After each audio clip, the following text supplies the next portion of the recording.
We're live from the Holy Land. Hope everyone's doing okay.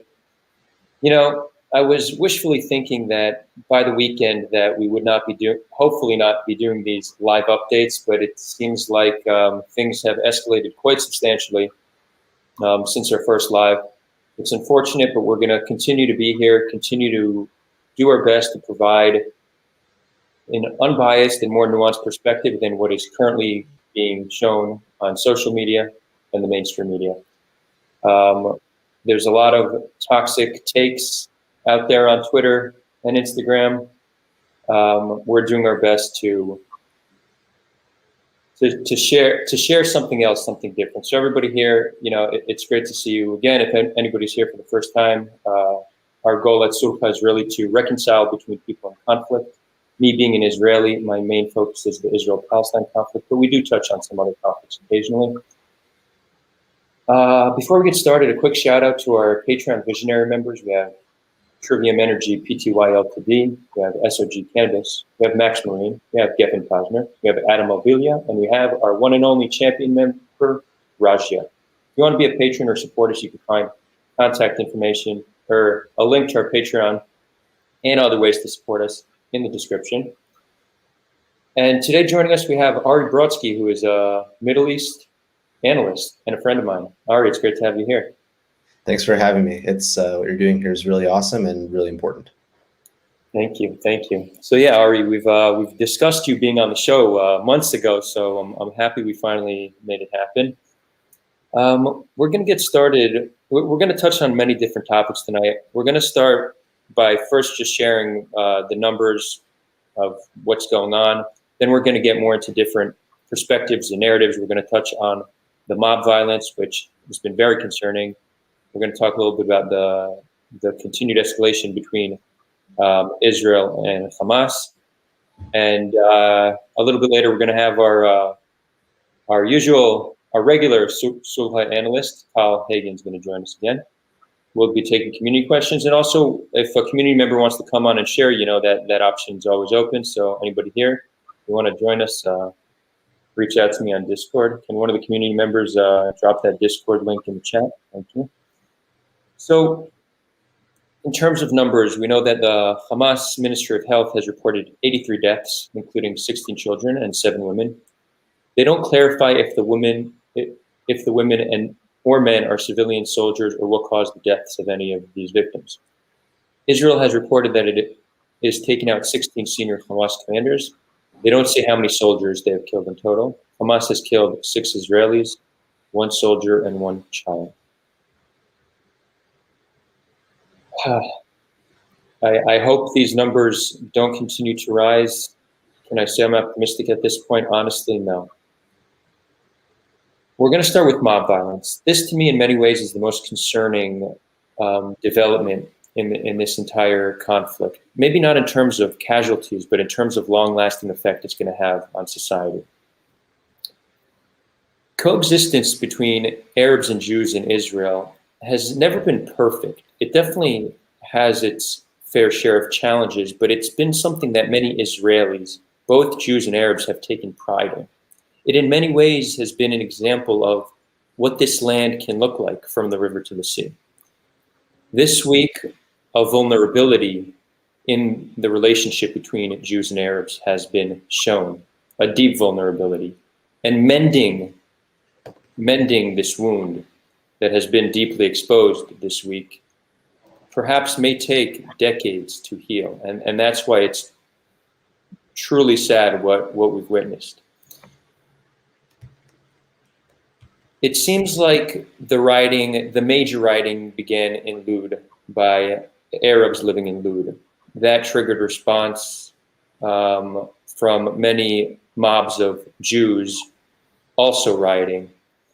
Now, it didn't only take place in Lud, it was in Haifa, it was in Yafo, it was in Bat Yam, Tveria, and many more cities all over Israel.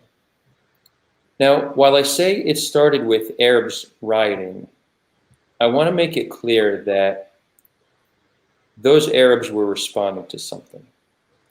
Now, this doesn't mean in any way, shape, or form that they should not be held accountable. I just want to demonstrate an important point that I think many people miss. We need to find a way to find the healthy balance between two important notions. One, that people, generally speaking, are products of their environment. And if we live in a society where individuals can take to the streets and turn on one another, then there's an environmental issue that we need to look at and try to solve. That being said, accountability is a very important societal pressure that causes people to make better decisions. So we need to find the balance between looking at environmental factors, but making accountability be part of the environment of our culture. Also, everybody is pointing fingers to say, who started this? Most Jews I've seen have condemned the Jewish rioters, but I have seen a fair amount of people justifying it by saying the Arabs started it. This blame game of who started it, we can continue to do this and go all the way back to the end of the 19th century if we want to. It's not helpful, it's not productive. And it's actually interesting because there's many notions on an interpersonal level that we generally agree are immature. So when you see somebody who doesn't take responsibility and blames other people and justifies their bad actions because somebody else did it first, we obviously recognize that as either childish behavior or somebody who's emotionally immature. But for some reason, when it comes to politics, when it comes to Israel-Palestine, the concept of pointing fingers and refusing to take responsibility is in fact the norm. Well, we should view this the same way we view interpersonal relations.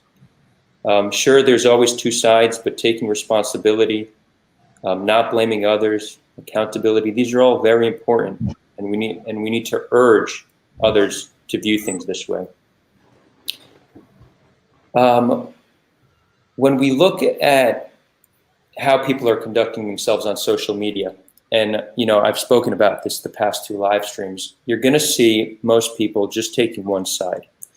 Israel under attack, Gaza under attack.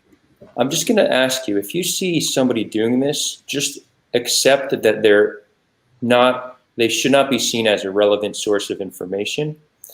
Tal Hagin, who's going to join us later, might say there is value in viewing them individually and building a fair perspective. But just know, anybody who views this as just one side's fault, they're not viewing this in an honest light. And with that, Ari, I'm gonna give it to you. I'm gonna ask you to chime in. Feel free to agree, disagree, or add your own perspective to what was just said. For sure. Well, first, I agree wholeheartedly with just about everything you said, but I noticed in the chat that some people are asking, who the hell am I? So maybe just to clarify what the words Middle East analyst mean, a little bit about myself. I'm a political scientist by training, up and coming, do not have a PhD yet, working on it. In terms of how I look at things and how I like to analyze things, I really try to be as matter of fact as possible, in this sort of academic tradition. That's where I really come from and thrive. Until recently, I was an associate researcher at the IDC on the program on democratic resilience, and program on democratic resilience basically is what it's called. It's a series of different research papers that look at Israeli society and democracy writ large, and things that are all very interesting to us. And now I work at a think tank that deals with peace and tolerance in education throughout the Middle East. Very interesting work. I'm here though in my personal capacity, so I'm not going to speak too much about what I do professionally. You can go and check that on your own. I think that what you said about, I might want to correct one thing, which is that I don't think that people who present one side should be written off as an irrelevant source of information. I think that maybe just to correct that, you would consider it a non-authoritative source of information. Understanding what each side has to say is key, because at the end of the day, people want to be heard. And one of the things that I like to do in having these sort of like very nuanced conversations, and also something that I bring with me with the academic baggage, is refer people to other sources of reading, other sources of material to really understand what I'm talking about, instead of trying to get into the weeds about it here. So I'll start by saying at the outset that if anyone here has not encountered Daniel Bartal's Ethos of Conflict, it's a super important work for particularly understanding the Israeli-Palestinian conflict. It talks about the social psychology of conflict and how societies in conflict build these psychological infrastructures to cope with the trauma and the ongoing events. And as you said, when one side blames the other exclusively, when they place all the onus on the opposite end of the equation, that's part of the psychological infrastructure that we develop in order to cope with traumatic situations and to prepare us psychologically and also physically, physiologically with the environment of conflict. And another aspect of it is self-victimization. Each side in the conflict will perceive themselves as the victims of the equation. They will attribute, there's what's called the fundamental attribution error, which is that I think that if Adar, you do something wrong to me, it's because you're a bad person. And if you do something right to me, it's because the circumstances allowed it. And the opposite is true. I do things nice to you because I'm a good person. And if I do something bad, then it's only because the circumstances forced me to. So when it comes to listening to people who have that sort of one-sided view of things, definitely don't regard the information that you're hearing as authoritative or the whole truth, but it is a truth. And it's a truth that's important to understand absolutely on both sides of this. And I think that that's something that in Israel, we've only really gotten to properly come to terms with in the last 25 years, the importance of really listening and paying attention to the Palestinian national narrative, regardless of your own opinions on it, regardless of other things like that. And relating specifically to what you were talking about with mob violence, I think that you're absolutely right. This is perhaps one of the greatest existential threats that Israel has faced in its history, in my opinion. The fact that we have people on the nightly news, granted, it's sensationalism, so take it with a grain of salt. The fact that we have so many people uttering the words civil war is a terrifying prospect. This was something that even in the founding of the state was considered, completely unacceptable between Jews, and I think that it's pretty self-evident why between Arabs and Jews who are residing in the same country, it's also unacceptable. That being said, I think that understanding what's going on today and how people are behaving in the street has a lot to do with events that are determined based on political interests at the political level. The vast majority of people are followers, and they don't realize when political decision-making affects them and it drives their own behavior. And I think that's true, especially in this case, across the board. Thanks, Ari. So a lot of people are asking for the book. The book really triggered interest. So I'm not sure it's a book as much as it's an academic paper. It was a series of, it was a long-term project that he worked on. Again, for anyone who missed it before, it's Daniel Bartal, Ethos of Conflict. If you just Google that, then it should actually lead you to a website where it really sort of, instead of having to get through a large academic book about it, it sort of parses it out subject by subject and gives you some tangible examples of what this looks like. It's very important to breaking things down. And also, I've personally found that it really moderated my own politics, and if anything, made me of a lot more divided mind about a lot more issues.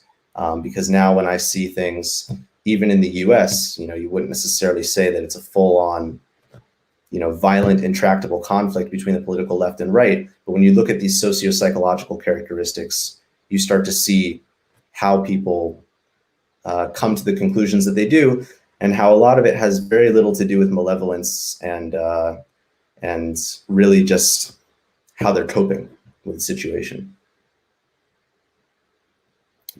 Yeah, I want to just another thought I had on mob violence. We mentioned already that the blame game just isn't helpful, but let's say that a mob comes out to respond as a response to another mob. Even the idea of taking matters into your own hands and indiscriminately attacking people because another group did that it's almost as morally reprehensible. It doesn't even matter at that point, like where it came from. So it's just, I want us to look at it like that. Like the who started it doesn't matter as much as the idea of going out of your homes in a mob of people and lynching others, right? Like an Arab was almost beat to death yesterday. Brutal. It was on TV. It was filmed by a news broadcaster, and I think a Jew was beat to death. Maybe let's bring Tal. You ready to come on? Tal has some numbers. Hey, Tal. Hi, one second. I was going to print out the actual. All good. All good. Just give me a sec. I'm printing it out. Of course, all the sources that I'm going to be listing now in terms of the numbers aren't going to be 100% accurate, because even now there's continued rocket fire and Israeli strikes on Gaza. So these numbers are constantly changing. These are the numbers that are currently up to date as of now that I'm speaking. Currently, at the moment, 1,750 rockets have been fired into Israel from Gaza, with reportedly 300 of them landing short in Gaza. The source of this is the IDF. According to the Ministry of Health in Gaza, 87 Gazans have been killed, including 18 children, 17 women, and 17 women. However, they haven't explained what was the cause of death, whether it was Israeli airstrikes or due to misfires from Hamas. Hamas claimed that 13 of its militants were killed by Israel, and the Islamic Jihad has claimed that 7 of its militants have been killed by Israel. At the moment in Israel, 6 Israeli citizens have been killed so far, including a 6-year-old boy, as well as 1 Israeli soldier who was killed on the border with Gaza when they were struck with an AT missile, which is an anti-tank missile. At the moment, in terms of policies, Israel has employed the roof knocking policy on targets which it doesn't deem immediate threat. The difference is that if, for example, there's a high-risk target that they have to take out, then there is no policy of warning the citizens. They simply have to take them out, and that could cause more casualties. Most of the buildings that have been attacked so far, reportedly by the IDF, were either holding offices belonging to Hamas or the Islamic Jihad, ammunitions, offices, money, whatever belongs more to Hamas. And so they've been notifying the residents to leave, and then they have destroyed these buildings. This has led to countless families in Gaza losing their homes. Whether or not justified in terms of the IDF, a lot of these people have lost their homes. They don't really care about the complexities of the conflict. In their eyes, they've currently lost everything that they have. Whether or not, they don't really care who's to blame. Within the country of Israel at the moment, there have been riots going on throughout the country, mainly in mixed Arab and Jewish towns. Every single town, the riot came for different reasons. For example, in Lod, there was a suspected Arab that was killed, that was notified in the media. That led to Arab riots in the city of Lod. And what that led to was, because there was no police presence, then you had Jewish militias come in, try to protect the Jews, but ended up just trying to attack innocent civilians. The same in other cities. This led to Jews going to Ramle and attacking Arabs in the city. And throughout the city, what we're seeing is different militia groups of Jews and Arabs protecting their own by attacking anyone who doesn't look like them, essentially. Also, it's important to note that today and tomorrow, there are multiple peace marches going on throughout Israel between Arabs and Jews, trying to calm down the situation. And that is the current situation. In terms of the Gaza border, there has been a buildup of Israeli troops. 9,000 more reservists were called to the border at this moment, including tanks, artillery, and Golani, which is a special forces unit, regular force unit. In terms of what's going to happen, there have been reports from a few independent sources that America has told 120 of its military and official individuals to leave the country. Ben Gurion has not been able to have a lot of flights in and out due to the rocket fire. There is a lot of reports of a ground operation. However, nothing has been confirmed. However, the government of Israel has confirmed that they have been talking about a possible ground invasion. So that is the official reports as of now of the situation on the ground. Thank you, Tal. That was great and very informative. I think for our next live streams, we should start with you just giving that breakdown. It just gives us more information to go into the narrative section. I want us to maybe talk, since we're on mob violence, I want us to stay on this for another 10, 15 minutes and then really talk about Gaza and Israel and what's going on there. Ari, I know you have a little analysis that on, the dynamics and the interests of both parties engaging right now. But in terms of mob violence, I want us to talk about A, what's causing it, and B, what we can potentially do about it. Because as we've said, it's terrifying, and it seems like the start of a civil war, something Israel's never had. No, not just the third Intifada, but an actually war amongst our citizens. I want to start with I'm going to zoom out a little bit, and I want to talk about violence amongst young men in terms of from an evolutionary perspective, because I think that violence amongst young men, if we look at it historically, it's actually the norm, right? It's more common than it is novel. In today's world, it's become novel because we've built societies and cultures and environments which kind of weaken those innate behaviors that many young men have.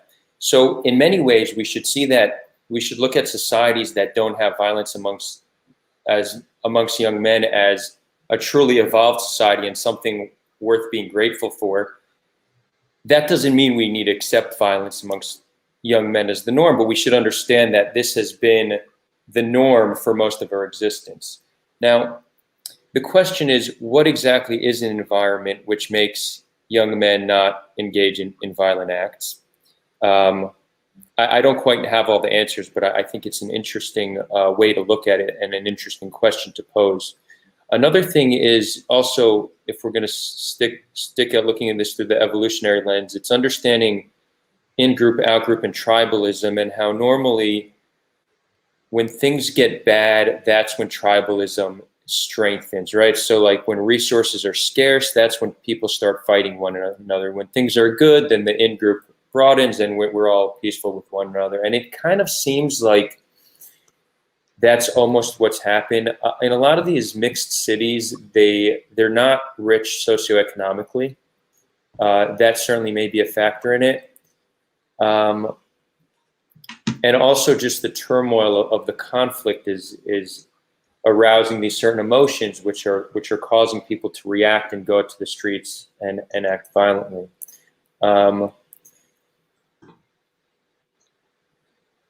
We lost Hal.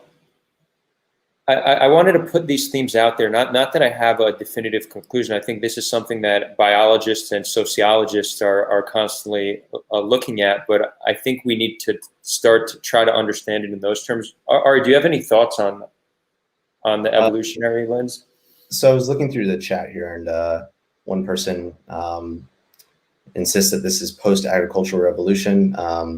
Unfortunately, this is it's not even innate to humans. This is something that's true just throughout the animal kingdom. It doesn't even have to be violence between groups based on kin relationships. It can be artificial groups within the natural world as well. This sort of assumption that human beings are inherently peaceful versus very competitive and potentially violent, like what's our sort of default position. But that aside, I think that there's a couple things that we've discovered throughout the years that do sort of not necessarily lead to that violence, but definitely prevent it. And one of those major institutions is, and what prevents it is institutions. It's entities that we all agree on, whether, if you have a more social constructionist view of it or a sort of legalist view of it. The idea of institutions is it's something that we all have a vested interest in, and therefore violence amongst ourselves harms those institutions, whether we're talking about the courts, whether we're talking about democracy. That's something that I look into a lot just in my research career. And particularly recently, that's something I think is motivating the violence that we see now, Adar. just there's a really big crisis of faith in state institutions in Israel, which we can get into deeper a little bit later if you're interested. But in terms of what's really driving the unrest that we see now, if I had to boil it down to a couple, bullet points, I would say one, COVID. COVID created a paradigm where it has not been good for people's mental health. It has not been good for social health, for institutional health. It has not been good for many of the things that we take for granted until recently. And what you've seen across the world, whether we're talking about in the United States, whether we're talking about in France, throughout the European continent, actually, and beyond, have been protests of a variety of issues that have all escalated into this kind of violence. And I think that a lot of that can be attributed to the backdrop of COVID. The second big thing that I would attribute a lot of this to is electoral politics, and particularly dysfunctional electoral politics. And that is on both sides of the equation. That is both in the context of the Israeli elections, which, we love democracy so much, we just keep doing it all the time, apparently. And, on the other side of the equation, the Palestinian elections, which, are not coming to fruition. But I think that a lot of the events that we see now are distilled outcomes of both of those electoral cycles. And, finally, the thing that really sticks out in my mind is perhaps one of the greatest drivers of this is that people generally have a sense of being lost, that they don't have a collective vision for what they're trying to achieve. This is true for within various facets of Israeli society and Israeli society as a whole. It is very true within the Arab Israeli, Palestinian Israeli, however you choose to define or identify, sector as well. The vision on what a ideal future would look like is somewhat confused. And absolutely the same is true for Palestinians who are living in the West Bank and Gaza Strip in terms of a sort of collective vision of what they are trying to achieve. There are things, which cut against that, both on the Israeli and Palestinian side, groups that are very certain about what they want to achieve, but it's hard to define those things as consensus. So those are the three things I would say are really driving this mob violence forward. Thanks, Ari. Just a quick thing I was going to say to everyone. I saw a lot of people in the chat were asking about the peace protests. I've linked in the Sulha general Discord all the different locations for the gatherings. Amazing. We should drop the Discord link. So that's in general in the Discord.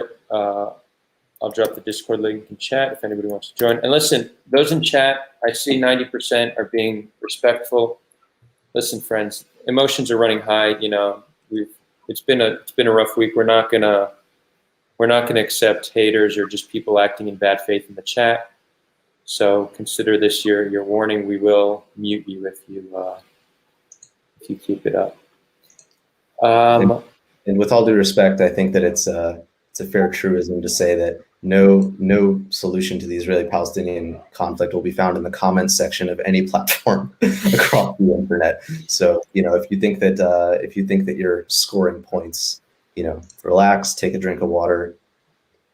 Yeah, that's a very good point. I always wonder.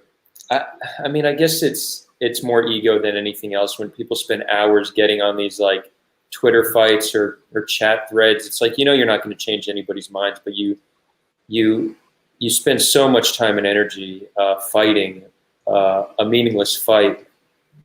It's a very good question to ask yourself. Why am I doing this? What do I hope to achieve? Am I actually going to change minds? Not to mention, most activism is constructed in a way to appeal to those who already agree with you, not to convince those who don't. It's very much echo chamber activism. I'll go further than that. It's not even about what am I trying to achieve vis-a-vis other people. A lot of what you see in social media, and I would say also in activism in general, a lot of it is psychological projection. It's what are you trying to prove to yourself, to affirm for yourself. It's when you comment on something, you're doing it because you're trying to sort of reassure yourself that your point is right and get that validation from others. And that's all of social media in general. I think that in times of conflict or in times of tension, our desire to feel connected to people cannot manifest in this most toxic medium. It's just a bad idea. Right. I do see like an ego thing there, because I definitely even feel it with myself. I mean, I stopped getting into it, but like, let's say you're on like, you're arguing with somebody on Facebook or Twitter, and then as far as you're concerned, the convo's done, then they'll write something, and you feel like if you don't write, then they're going to see that as you conceding to their point. So you could never let it go. You'll never concede, or you don't, or you know that there might be people observing, other people observing the conversation. You don't want them to think that you concede. So there's like, it's a very interesting social dynamic that plays into it as well. But yeah, let's step away from those tiring and meaningless conversations. I won't say meaningless, because sometimes they do help you better understand your position if you get into an online debate. So there's some benefit there. But in terms of changing minds, like, there's obviously a better approach. I guess I want to share one thing that I know is going to happen now because of what's happened. So these riots that we've now seen is going to strengthen the far right in Israel. Because the far right, a large part of their narrative is that we cannot trust the Arabs, and given the chance, they will turn on us. This is said in a way to not trust Arabs living within Israel, and also to not trust any peace agreement with the Palestinians. They are going to point to this for decades as, you saw what happened. They rose a Palestinian flag in Lud. They started attacking Jews. This is going to be used for many decades as a very strong far-right talking point. And it's not one that's easy to debunk either. What do we say to people who make this claim? I'll share what I say, and this holds true just across the board. I've had people, emotions really are high. I've written some posts, none of them super controversial, just trying to say, let's try to remain level-headed and understanding of all sides here. And people are furious at me for that, which is just testament to how high the emotions are right now. But we need to always remember that we cannot attribute the actions of a few to the whole. So you ask yourself, how many people engaged in mob violence? How many? A few hundred, a few thousand, out of 8 million people who live here. Attributing the actions of a few to the entire population is what all forms of group, or not all, most forms of group hate are based on. So we need to refrain from doing that. And I think this is a very strong message that we need to stick to fight the strong narrative that's going to be even stronger now that we cannot trust them. Look what they did, et cetera, et cetera. Do either of you have other perspective on that issue? In terms of what exactly, though? Well, in terms of the fact that it's the far right is going to use this mob violence for decades as a reason for why we can't trust Arabs or Palestinians. Mm-hmm. If I may, I think that this isn't an issue of far right so much as it's an issue of people will always find the anecdotes to justify their point. And I think it plays into the larger picture of what's going on that precedes the mob violence. I think a great example of this is even going back to sort of the flashpoint in Sheikh Jarrah. Think about the quantity of people that are directly affected by the case in question.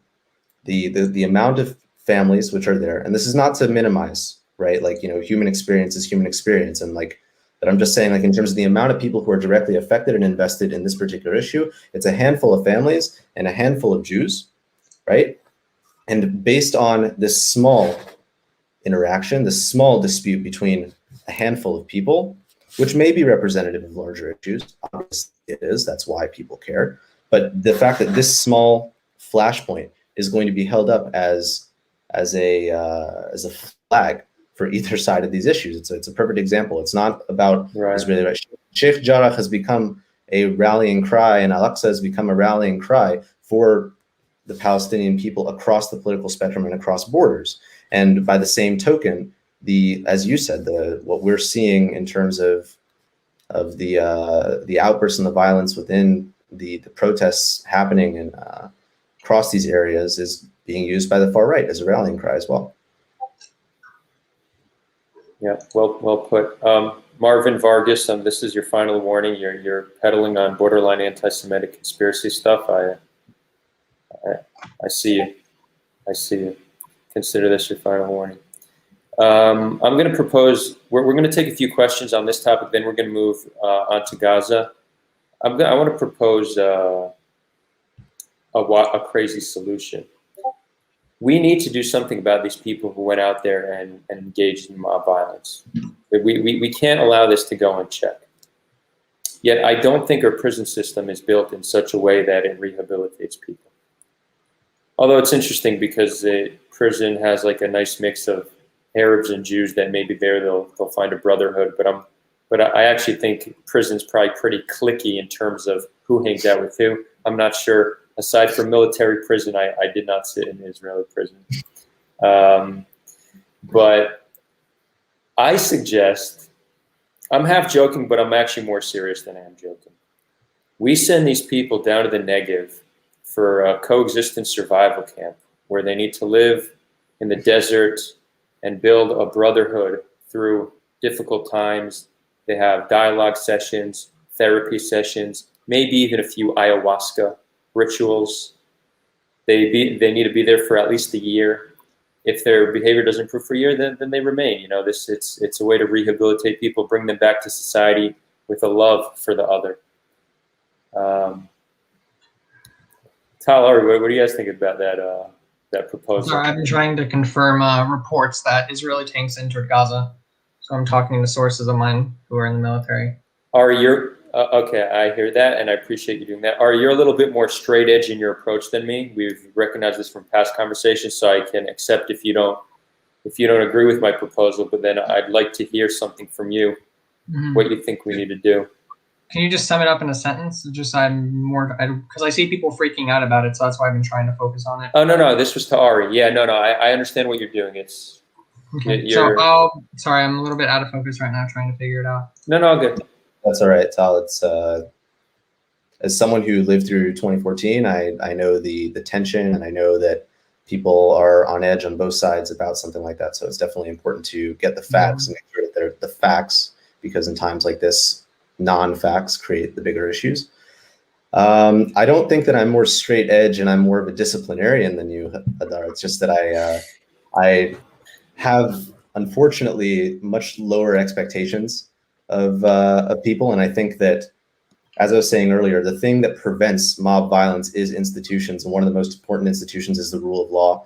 We have a justice system that is designed to deal with people who break the law. And we have an entire branch within the Israel Security Agency, the Shin Bet, that is designed to deal with Jewish terrorism. And it's a good thing that we do, because in the last 3 decades, it's become a real issue that needs contending with. Of course, proportionality is something that you can bring into the conversation, but either way, rule of law is the most important thing here, because between you and me, I'm not as interested in changing the minds of the people who are partaking in the mob violence as much as I am protecting everyone else who's not engaged in it, and everyone who could be an innocent bystander ripped out of their car and harmed unnecessarily. I have much more sympathy for those people than anybody who is in need of rehabilitation, and that's where my priority is now. Yeah, I'll leave it at that. I think that when we, again, dig down into it, this sort of issue of institutions and everything happening in the backdrop and people's confidence in those institutions plays a big role in this. It's good. Our different perspectives mutually coexist with one another and help different segments of society. That's great. Any questions? Just a quick update.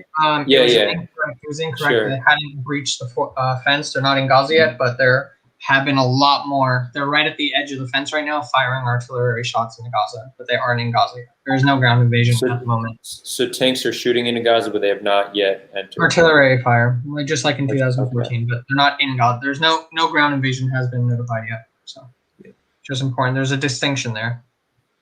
Yeah. Okay. Thomas Schmidt, listen, you keep saying free Palestine.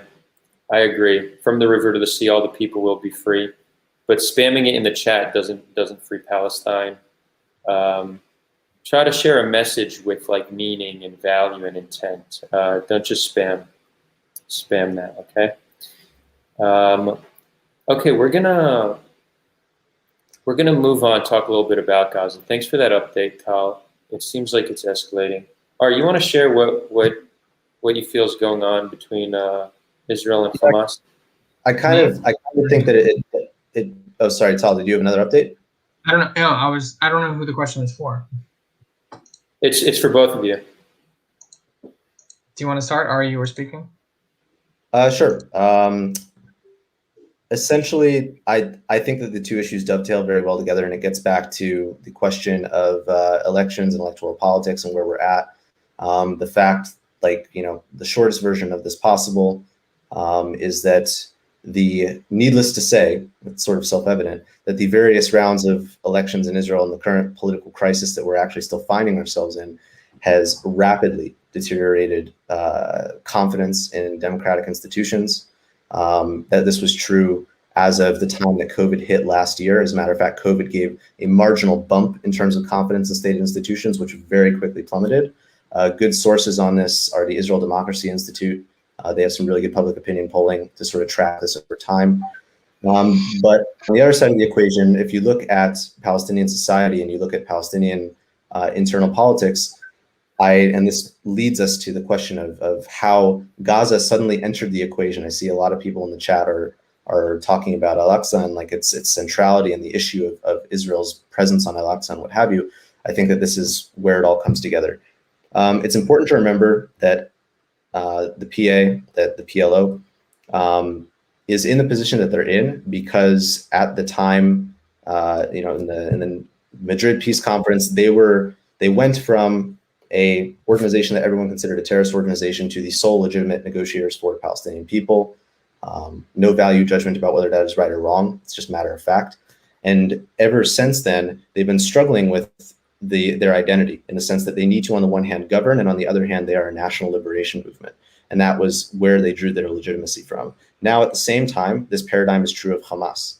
Now, if you're a Palestinian who's living in the West Bank in Gaza and you see a sort of lack of deliverables on the part of a liberation movement, your reason to keep supporting them diminishes over time. And this is something which has repeatedly placed the PLO in political danger in terms of losing its control over Palestinian national politics, which is part of the reason why it takes much longer to get to elections in the West Bank and elsewhere. But the issue here is that if we go back 3 weeks, this started before Sheikh Jarrah. If you go back to things that Hamas was saying 3 weeks ago, they were talking about changing the paradigm between their relationship and Israel. They were announcing their intention to do something different. It wasn't exactly clear to the civilian population what that was, but the Israeli intelligence community apparently understood it very well. And at the same time, Abbas and the PLO found themselves in political danger. They realized that there are issues which can unify people. And I'm trying to remember who it was, but at least 4 or 5 weeks ago, you had members of the PLO talking about the centrality of Jerusalem, centrality of Al-Aqsa, already sort of alluding to what was going to come. I think that there are people who are suggesting that the reason that Sheikh Jarrah picked up the attention that it did was because of the attention paid to it by the PA. Similar in Al-Aqsa, but the real reason that we're talking about Gaza today, the real reason that that's on the radar is because Hamas did something. They decided that they were going to ensure that they had a foothold amongst Palestinian politics, that they were going to prove their bona fides to people, that they were the real deal, that they were the ones who were doers and movers and shakers. After largely being ignored by the international community, people don't deal with Hamas as a legitimate entity. So they tried telling Israel that, if you do not vacate from Sheikh Jarrah, from Al-Aqsa by this time, this is what we will do, to try and issue an ultimatum to Israel, to try and set the agenda and determine Israeli policy, to show that they too have influence and they too are dealing with an issue that's of national importance. And I think that Palestinians living in Israel and Palestinians living in the West Bank and Gaza all agree on the centrality of Al-Aqsa. It's the one thing that can unify people across the spectrum. And by advocating for that, that's what drove Palestinians in Israel to the streets in the first place, which created this environment where mob violence could take hold. And it's what's led to what a lot of IDF commanders are calling just a tactical opportunity to achieve goals that they've been looking to achieve vis-a-vis a growing threat coming from Gaza. Sorry if that was long, but no, I thought that was a good breakdown, one that hasn't been broken down quite like that in our past few days of coverage. Kyle, you wanted to share a different perspective? So I can actually add on to that. I think in terms of the way that Hamas was going into this conflict, is it thought that it could show its new capabilities against Israel, have Israel fire on a few different sites, get the type of propaganda pieces that it needs in order to gain support amongst the Palestinian people, and then that would be it. That's usually what happens between Gaza and Israel most of the time. The wars that occur usually every 5-6 years. However, I think that Israel's taking a different approach. Now, this is completely my personal opinions. This isn't based on any fact. This is just based on my analysis over the last few days. Is that, for instance, we're seeing that instead of Israel simply replying to rocket fire, which it usually does in some type of proportionate response in its own idea of what proportionate response is, Hamas will fire a barrage rocket to the city. The IDF will attack 3 or 4 sites, and that's it. However, what we've seen is that's not the case in this conflict, that Israel will just keep it up. Last night at 10:20, Hamas stopped firing rockets at Israel, and for 4 hours straight, Israel continued to hit Hamas targets in Gaza without stopping. That didn't happen. That hasn't happened for a long time where Israel's doing such a thing. In my opinion, we're doing so because I think the IDF has decided to take a different alternative, which is essentially Netanyahu has decided to go a different route.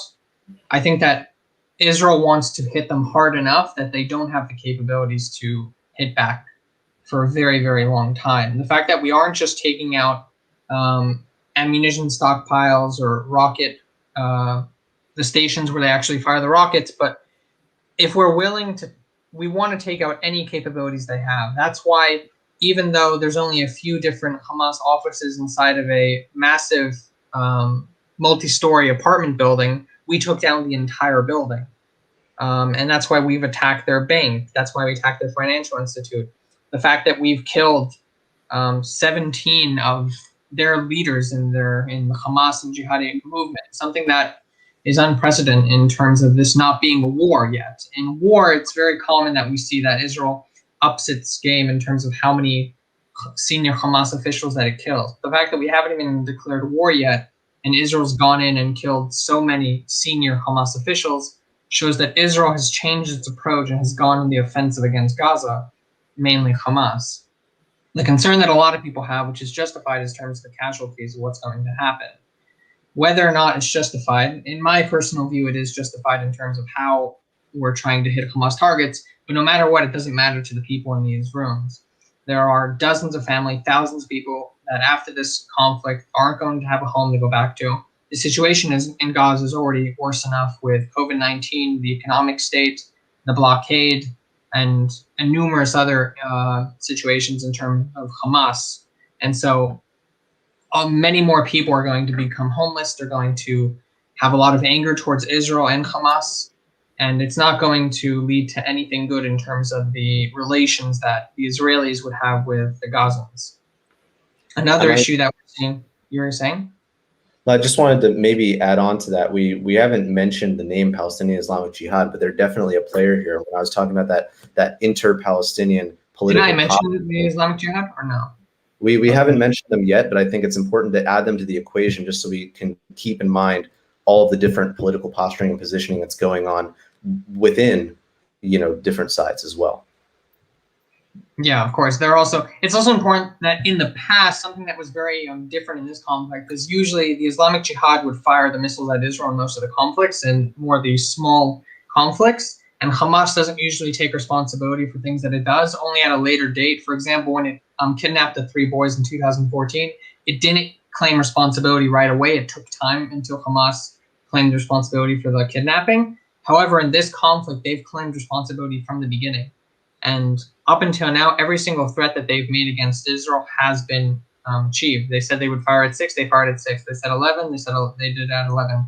Another comment that I saw from the Hamas spokesperson was they said that they have finally diminished their old arsenal of rockets, and now they're going to be firing the new ones. And I saw that as simply them trying to make an excuse or trying to put fear into Israelis. However, less than half an hour later, they fired missiles that reached farther than they had ever reached before, all the way into the lower Galilee.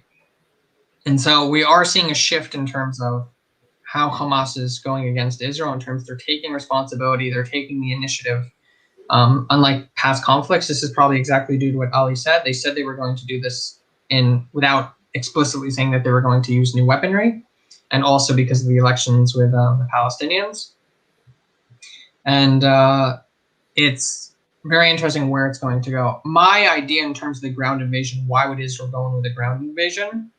The only thing that I can see plausible is the IDF released photos supposedly of Hamas tunnels right under residential areas. And the fact that it released those images and the fact that I've seen talk about it has me believe that the only way for Israel to take out Hamas tunnels is through a ground invasion, because doing so by the air would involve way more casualties, in my opinion, the way that I see it.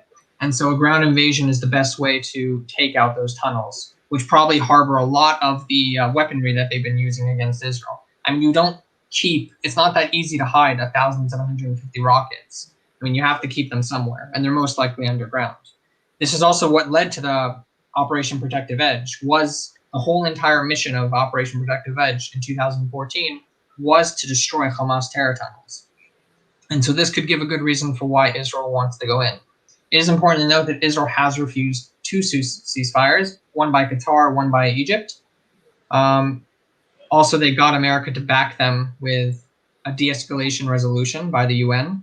It does seem that Israel's going on the offensive this time, and instead of having Hamas be able to build up their resilience in 6 years from now, they seem to be wanting to take them out completely.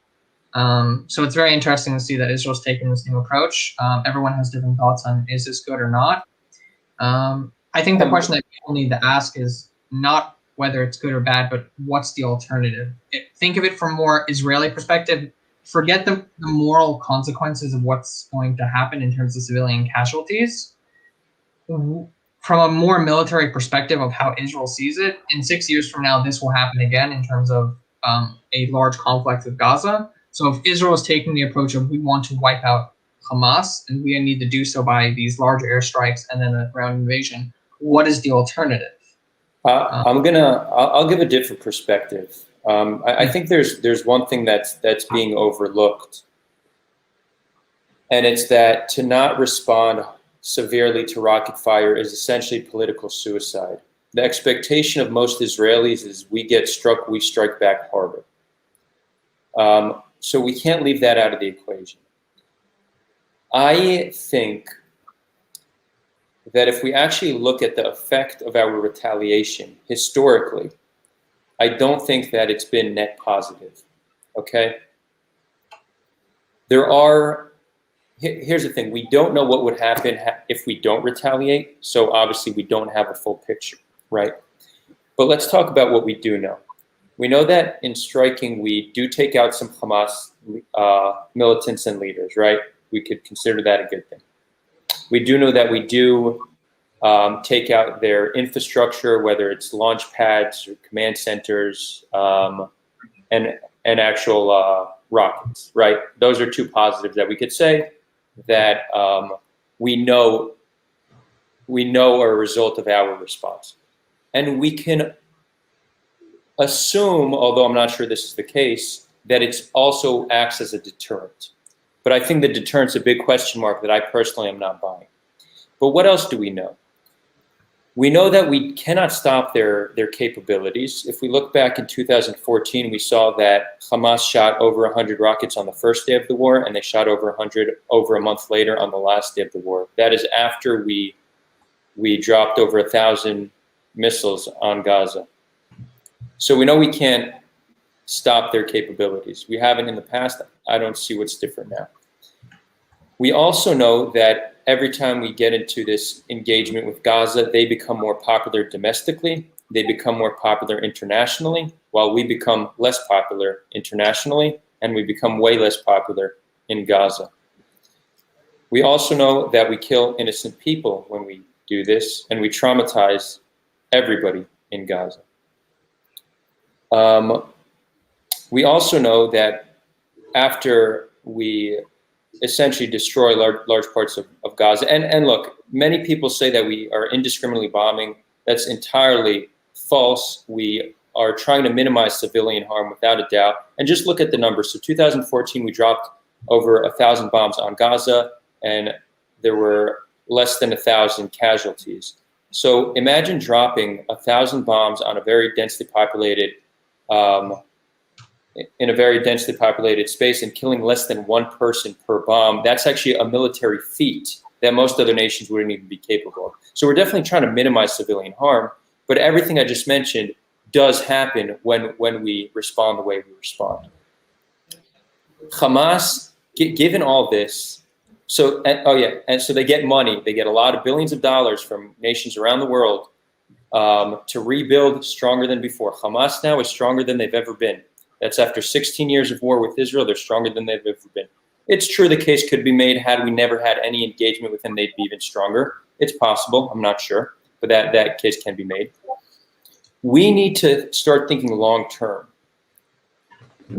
because it seems like right now our engagement in Gaza is by and large net negative. It's killing innocent civilians. It's turning the Gazans against us. It's turning the world against us. It's strengthening support for Hamas, and it's ultimately putting more money in the pockets of Hamas.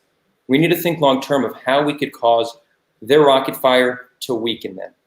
We need to make an agreement with the international community that we will change our policy of retaliation as long as the second there's rocket fire, there is immediate condemnation from nations across the world, sanctions, a closure of the borders, okay, because we do need some retaliation, right? So let's say we close the borders, we're not killing people, we're closing the borders. We have that strong condemnation from nations across the world. And after we close the borders, we drop leaflets all over Gaza, speaking to the Gazans, explaining to them that their government just shot rockets at our civilians. We refuse to respond because we don't want to harm you. We had to close the borders. We're sorry we had to do this, but we need to protect our citizens. We are looking forward to the day that one day our people and your people can live side by side in peace. Okay? Many may just view this as propaganda. Sounds naive. Flow with me. Hold on. I think that this approach, long term, can weaken Hamas's standing. If Hamas sees that their rocket fire on us weakens them, then they'll stop to do it. If it makes them less popular, if it gets the world to turn on them, they're less likely to do it. Right now, they have every incentive to do it because they come out of these battles with us stronger than ever before. So I think that's a different approach we need to look at. Adar, I don't know how much time we have. If this is like long, we can go on for hours. Amazing. So I just want to maybe offer a slightly different assessment of some of these things. And again, like I appreciate your optimism. As an Israeli who, I'll declare my bias out front. Like I'm invested in the state of Israel, like as a citizen living here who would like to keep living here, I suppose. I think that trying to win in the court of public opinion is not something that we need to be trying to do right now, because at the end of the day, there's a dynamic here of underdog that plays to people's psychology. We're not going to be able to overcome that. But more importantly, there's an elephant in the room which hasn't been addressed here. And when you were talking about not responding to Hamas's political suicide, there are, you and I live in a part of Israel. Tal, are you also located in the center area? Yeah. Okay. So there are people who are 30 minutes south of us, that this isn't once every 7 years, that this isn't once every 10 years. This isn't a new paradigm. This is something they've been living with consistently since 2006. There are now 3 generations of Israelis living in southern Israel who this is a Wednesday for them, right? This isn't something that's a flare up. It's pretty standard, and there's lots of times when the political branch of the Israeli government and the IDF are in agreement that a response is not warranted, and there's a general sentiment of abandonment amongst these people. And I think that not responding and not being, again, always coming back to institutions. If the reason that you have Jews going out into the street and beating Arabs senselessly, and the justification that they're giving is because the police aren't doing enough to protect us. And if you have Israelis who believe that the government isn't doing enough to protect you in the current form, then their demands for what needs to happen next become more and more serious. And there are people who have been living in this part of the country now for long enough that their demand is, we are not looking for 7 years of quiet. We're not looking for 20 years of quiet. We're looking for an end to this, because this is an organization of 40,000 people that is terrorizing millions. And, so be it. And that's including, by the way, the people who live in Gaza. I know there are some questions about what life is like there. There's actually a really good Vice piece about this. If you go on YouTube and look up what life in Gaza is like, it's no cakewalk. I think that what's also important to remember here, Tal, in relation to some of the things that you were saying, is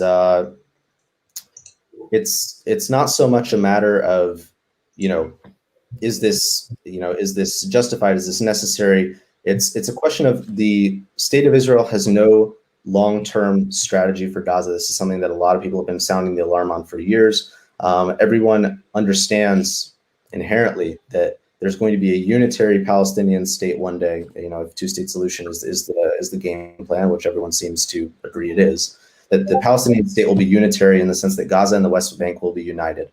And this is something that even the Trump administration acknowledged, right? In their Peace for Prosperity plan, they were talking about a rather grandiose infrastructure project that would unite, Gaza and the West Bank with a tunnel that went underneath Israel. No irony lost. And at the same time, we have to deal with these two entities very separately. And that creates an impossible paradigm for us, for Israel to make a decision about what we want. Now, why the IDF is attacking and refusing ceasefires, I'll offer a personal perspective on this, and this is from the time that I was serving during 2014. The most extreme and damaging violence that happened on the ground in Gaza vis-a-vis Israeli soldiers happened during ceasefires. The kidnapping or the taking of the body of Hadar Goldin and the killing of Benaya Sarel Liel Gidoni of the Givati reconnaissance unit happened during a ceasefire. They saw someone spotting them and calling in their location. They requested air support. They were denied because there was a humanitarian ceasefire, and within minutes they were ambushed. And so there is a sense that while there's a sense of disproportionality amongst the highest levels of decision makers in Israel, that our adherence to certain ethics and certain values and certain international norms is a hand tied behind our back in fighting enemies who don't share those. And again, this is not a reflection on the people who live in Gaza. This is a tactical, practical decision of Hamas. They're going up against someone that they can't beat conventionally. So I'm not justifying it, but that's why they make that decision. And yeah, I had another thought, but I don't want to harp on that necessarily. Yeah, Tal. I was actually going to reply to what you said. This actually goes into what Mona in the chat asked about the struggle in Gaza. When you're saying we don't have a long-term plan for Gaza, we don't have a long plan for anything in this country. Since when we created the state of Israel, we didn't think of, well, what's going to happen once how do we keep the majority now in Israel for the next lifetime? We rushed to create a state of Israel to protect the Jewish people and didn't think along the way of all the potential issues that were going to occur. In terms of when we took over the West Bank during the 67 war, we didn't think of the long-term implications of what was going to happen. And the same here with Gaza. I think what a lot of people are talking about now with Gaza, and also my concern, is if Israel never has a long-term plan, then what do we think is going to happen with Gaza? Let's just say we get into Gaza, we have a ground invasion, and we take out every single one of the Hamas leaders. A few thousand civilians are killed from collateral damage. Hamas is destroyed. Then what? Who takes power in that power struggle? You think they're going to care what Israel has to say? It doesn't matter if we think we're in the right. They would never listen to us. We would need to stay there for decades. We would need to stay in We would Gaza. need we would have to have a brutal occupation in order to stay there in power in Gaza with the Gaza people and change their minds through essentially propaganda. Tom, They see us as the enemy. Just what? I just wanted to sort of clarify and correct maybe one thing that you said, which is that the way that you presented that Israel doesn't have a long-term strategy, that's not an error. That's a conscious decision. There's in political science, there's an idea of grand strategy, and this is a state. Let's a really good example of this. I look at a country like Qatar. Qatar knows what it wants to achieve. They want to punch above their weight. They want to become central to international negotiations. They want to become a major exporter. In short, they have a strategic vision, and every policy that they implement serves that strategic vision. In Israel, the decision-making ranks assessed early on that this region is too volatile and too dynamic to make long-term plans, and therefore we have no long-term military strategy. We have military doctrine, which is very different. We don't have grand strategy on a political level, which is why you see the issue of two states for two peoples being kicked down the road over and over and over again, right? We're not like shaping our domestic policies to serve that. But I just wanted to clarify when you said that this is it's a choice. It's a choice that we've made. Maybe we need to change our thinking about it. Mm-hmm. I think we do, and I appreciate you both explaining like the structures of how it works, but I don't think that's something we just need to accept as. It's true we don't have a long-term plan, but us as citizens of the country, these are the demands we need to start making, right? If we want to change anything here, this is what voters do. This is what activists do. We change the reality on the ground, and it starts by having these conversations. If we have any chance at existing in this quite hostile region with multiple different demographic issues and enemies on all corners, well, we better start thinking long-term, right? Our survival is on the line at this point. And not only is our survival on the line, but currently our survival comes way too much at the expense of another population's well-being. And that should not be how we're destined to live on this land. There's maybe I remembered the one thing that I wanted to add into there. And Tal, I think you also alluded to it very well, which is the issue of a power vacuum that's created when you defeat an enemy, and especially in this part of the world, that's something that the United States learned the hard way in Iraq and Afghanistan. It's a truism. Maybe just another perspective on this is that Israel does negotiate with Hamas. We don't do it directly, we do it indirectly, but Israel negotiates with Hamas. The devil that we know is better than the one that we don't. And there's a general thinking that hybrid terrorist organizations, as they're called, hybrid terrorist organizations, meaning that they take on a governance role in addition to a militance role. So I think the quintessential example of this is Hezbollah, but I mean, Islamic State literally, they sort of took the cake in the sense that they declared statehood. The thinking has been that as Hamas takes on the rule of governance and responsibility for civil services in Gaza, they have more to lose. They have more at stake. They have to be held more directly accountable to the people of Gaza. And for a lot of Israeli decision makers, there's an assumption that this will hold them more accountable, that this will make them more measured in their approaches, which is what you were alluding to, Tal, in the sense that they did not want this to escalate into a full-blown conflict, right? They're not suicidal. They understand very well that the equation is tremendously imbalanced. At the same time, they have to show their bona fides. They have to prove to people that this is something that there's a reason that they're in charge, that there's a reason that the people who are putting faith in them, even if there's a public health crisis, even if there's a lack of water and electricity, even if my quality of life as a Gazan is tremendously subpar, way below the standard that any Palestinian in the West Bank would ever accept, I need to understand that these people are in charge. And when Hamas sets out to try and become an international player, to try and become a second legitimate voice of the Palestinian people and trying to set policy priorities in Israel and the international community, and Israel is working very hard to dispel them of that notion, that's how we sort of get where we're at today. I don't think that it's important to sort of put that asterisk next to Israel's refusal for ceasefires. It's not so much out of malevolence as it's out of sort of a punitive action against a very specific group of people. And maybe to pick up on what you were talking on, Adar, about the claim of indiscriminate fire, I'm very reticent to make an argument from authority, right? Like talk about my lived experience, because that makes it sort of difficult to approach. Anybody in the chat can challenge anything that I say, including the things that I saw with my own eyes. It's okay. I don't take issue with it. But during 2014, I was privy to seeing a lot of the command and control infrastructure, particularly in the southern half of Gaza. And just the people would be shocked at the personas who are in the room, at like which roles the Army and the Ministry of Defense have, and in the chain of making a decision to hit a target, to not hit a target, to the amount of there are people there literally holding a phone, talking directly to humanitarian services in Gaza, talking to the Red Crescent, talking to Red Cross, talking to, I think, UNRWA as well.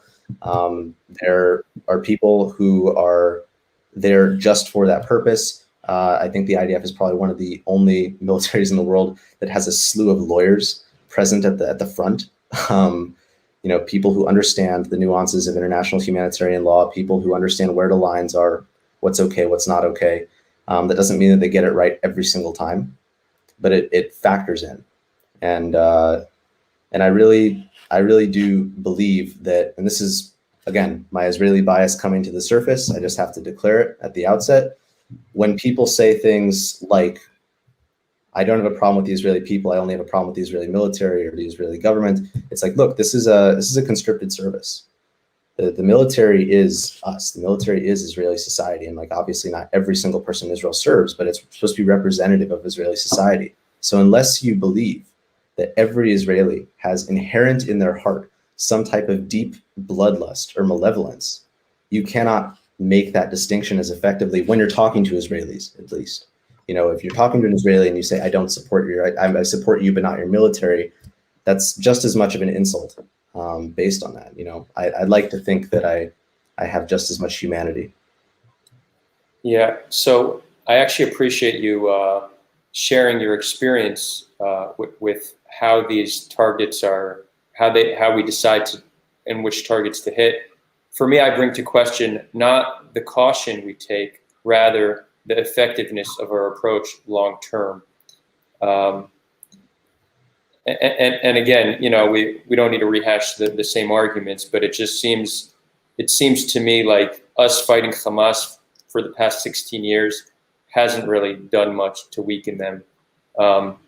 It's more than anything just caused an entire population of Gazans to see us as the most evil enemy in the world. And while Hamas is more supported with each engagement we have with them.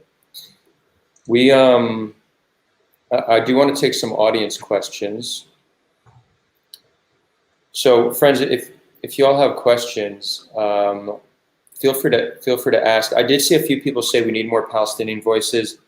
I agree. For those who watch the channel regularly, you'll know we make a real effort to bring on as many Palestinians as possible. Our past 2 sessions, we did have a nice balance of Palestinians. It's not nearly as easy getting Palestinians to come on the show, both because of a culture of anti-normalization. Coming on the show, being seen engaging with Israelis has some level of social repercussions. Also, it's Ramadan, and it makes it a little bit more difficult. That being said, even when there is no Palestinian on the board, on the show, you'll see that the people that we do have on are people who make, generally speaking, we have had a Kahanist and some other radicals on, but generally speaking, the people we bring on, especially this week because it's difficult times, are people who make an effort to share a balanced perspective and engage in good faith. So I hope you view what's being said on its merit and not based on the gender, nationality, or skin color of the person saying it. We live in a world where we attribute too much to the validity of somebody's argument to immutable characteristics rather than its merit. And I think we're going in the wrong direction when it comes to that. In terms of Palestinians, we will have a Gazan on living in Gaza in the next few days. We are going to have an Israeli Arab who lives in Yaffo on to talk about mob violence, and we're going to have a Palestinian on from Sheikh Jarrah as well. So we do have some interesting Palestinian voices coming on. Today it's 3 Jewish men who all see the world slightly differently, having an interesting conversation. Any questions from the community? Asking about Ari's service in the Army. Where do you see that? A little bit. Oh, yeah, I saw that as well. Mona asks, what is your guys' background in IDF, especially interesting with Ari, who has experience from Gaza in 2014? Yeah, Ari, you could start. I don't want to go into tremendous detail just because, you know, it's like a very personal matter, and like I don't really need people attributing things to me based on like very specific information like that. I'll say I served in an infantry special operations unit that mostly operated in the southern part of Israel, like during normal circumstances. And in the Gaza conflict, we were one of the first units in, last units out. I personally was not in like an operator role at that point. Like I had already been taken from my team and placed in a chain of command position instead. So what I was personally doing at that point was a lot of coordination between the unit I was in, which specialized in very specific things that other units in the Army weren't familiar with. And particularly, like the main thrust of our mission was identifying tunnels that were going under the fence into Israel. That was the bulk of what we did. In terms of my experience there, there are people who have much more profound and much more dramatic experiences than I did. I think that my overall impression that I walked away from the conflict with was, until that point, I was pretty certain I wanted to be an architect. And then I walked away from that conflict and I'm like, you know what? There's way more important stuff to deal with right now. And, a handful of years later, I found myself doing my BA thesis on how to improve international humanitarian aid in Gaza, just because of what I saw. Cool, thanks. Paul, what about you? Same, of course, not to get into detail. I was in the Air Force. Understand that the Air Force doesn't mean I was a pilot. That's a common thing that people think, that everyone who's in the Air Force was a pilot. If you were a pilot, you'd still be in the Army for another 10 years. We wouldn't be talking to you right now if you were a pilot. Right. I wouldn't be here. I'd be somewhere else. I was the ground defense commander, so basically half of my position was being in charge of just defending Air Force bases, providing security for them against external threats. And the other half of my service was being an assistant to a general in the Army. That's it. Like, that's the most detail I can go into about it. But just with I didn't have any operation type stuff. It was more, mine was a lot more on defense. That was the focus of my work in the Army. And unlike Ari, I knew I wanted to be going to political science since I was 14. After, technically actually the same time, just a different reason. Mm. I was in Golani. I don't know what more to say. It was an interesting service, to say the least. Ophir asks, Sulha. Ophir, good to see you here, by the way. Why do you say Israelis' fault? It's Israelis' fault that Palestinians hate them. I'll say, generally speaking, when two people are in conflict with one another for nearly a century, it makes sense that their hate of one another is a result of their conflict with one another. It's not, it's just how, it's the nature of conflict and how we feel about our enemies. I saw a few more. Mariam says, thank you. This channel is very important. Great to have you here, Mariam. Ari and Tal, if you see good questions, let me know, because it is hard to follow. I saw one about the settlements. Will they ever remove the settlements in the West Bank? And about the one-state solution. Just some really, really light, easy questions for the evening. No. This one's a tough one. Of course, I'm not going to, this also requires a lot of understanding of the history of the conflict and what's happened. I'll just say, oh wait, This is Wait, a no, good I pulled up a question. different Yeah, question. Did you have that's a good another question question? too, but it's not. I think afterwards. What did you want? I'll pull it up. One about settlements in the West Bank, like just like we removed settlements in Gaza, will we remove settlements in the West Bank? That was the question. You could hit it. Yeah, that's a can of worms. Go. Yeah, I'll look for it. I'm gonna All watch. right. So as I said, it really, there's a lot of history behind this type of stuff. I think it's important to understand that with settlements, with a lot of the places where Jews are living in the West Bank, there are places where it's completely legal in terms of they bought the land. Also understand why Jews live there in the first place, that they feel that they have a right to live there, not just God-given, but also the fact that this is where a lot of the Jewish story started, so they want to live there. I don't think that Jews should have to leave that area. It more depends on who becomes the leadership, who's going to be the governing authority. So the question that a lot of right-wing Israelis have more, pro-settlements is they want Israel in control because they don't trust anyone else to ensure their safety. While the other concern is that if we continue taking more and more control over the West Bank and having sovereignty over these, and then we put sovereignty over these settlements while continuing a military control over the Palestinians, then we do lead to a very, very bad situation in the future. And so that's my issue personally with the one-state solution. The only way the one-state solution works productively is if Israel becomes a completely secular country and doesn't have the issue with a Jewish demographic majority. Because for Israel, the way that Israel, as in the way that the Jewish people, in a sense, see us having a majority, doesn't come from a racist, like for example with whites having a majority over the blacks, but more from a collective fear and trauma that if we're not the majority, we'll become the minority, and the second we become a minority again in a country, we're going to get persecuted again. And so that's the fear, and they don't want to let go of that.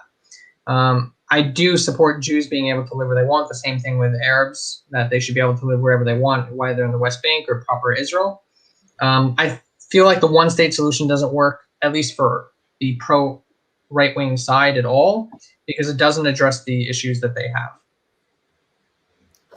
Maybe this wasn't, I mean, it was sort of asked earlier, and it's sort of like, because Tal, you were willing to go out on a limb and put yourself out there, I'm going to offer a hot take on something that was asked earlier. Sure. Which is, it was basically asking, and it was several times, how do you justify what Israel is doing on Al-Aqsa? I'm trying to be as verbatim about how the question was asked as possible. And here's my hot take for the night, which anyone who enjoyed my comments earlier will stop enjoying, I guess, at this point, maybe. I personally think that the Temple Mount is an embarrassment to Israel as both a Jewish state and a democracy, whichever one you prioritize. I think that if you prioritize Israel as a Jewish state, the idea that the holiest site in Judaism is virtually inaccessible to prayer by Jews is an anathema to that idea. But even if you believe in Israel as purely a democracy, the idea that you would limit religious practice, that there's a sense of exclusivity over the theology and over the ownership of a site, in my mind, is an anathema. For all I care, I would love for Buddhist monks to be able to take their trips and have ceremonies on the Temple Mount as well. I think that it's a place that evokes such strong emotional connection by anyone who visits it, that the idea that when Jews have any affinity or interest toward the Temple Mount, whether that's going up there to visit, to pray, for whatever reason, that it's met with such defensiveness and hostility is inherently a problem for Israel as a democratic state in the long run. And it's something that makes me very, very worried about like a sort of intractable problem between the sides here. Yeah, that's definitely a hot take. It's an interesting one. I have less of an opinion on that. Like, I don't see how we could do that without like a huge eruption of violence. I think had we had control of Temple Mount and that would be part of the status quo, then there wouldn't be anything wrong with it. Just is the benefit that we gain from controlling Temple Mount worth it big picture? I'm really not sure. What I will say about Temple Mount is that us storming Al-Aqsa last week was a clear unnecessary escalation that seems to what triggered the Hamas rocket fire. Like, for example, had we not stormed Al-Aqsa, it's quite possible we would not be in a full-fledged. Can you clarify really quickly why you think it's unnecessary? That's, there's a reason you say that, and I want to understand. Yeah, so there was rioting on Temple Mount, and there were maybe rioters hiding there. But whatever benefit we gained from storming Al-Aqsa is not worth the reaction that it's going to cause.